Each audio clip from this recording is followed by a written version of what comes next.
So the way everything's wired there, I use the factory knockout position here, and it's an aftermarket dual USB port, both 2.1 amp.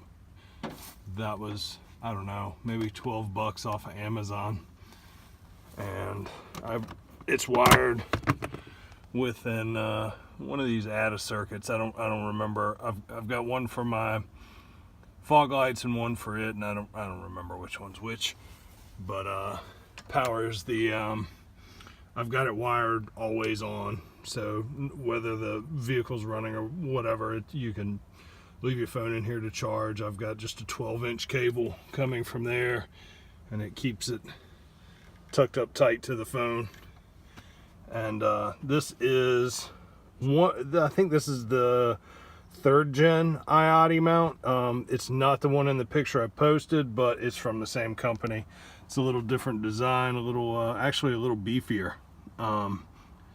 Adjustability is similar, but yeah, they've been pretty nice, and they're less than 20 bucks for the mount. So that yeah, that puts the phone there. And there's actually, you can probably see the other suction cup marks. I've got a an actual I've got a standalone Garmin GPS that I typically mount on top and then move the phone down a little bit lower whenever I'm out of in an area with no cell reception.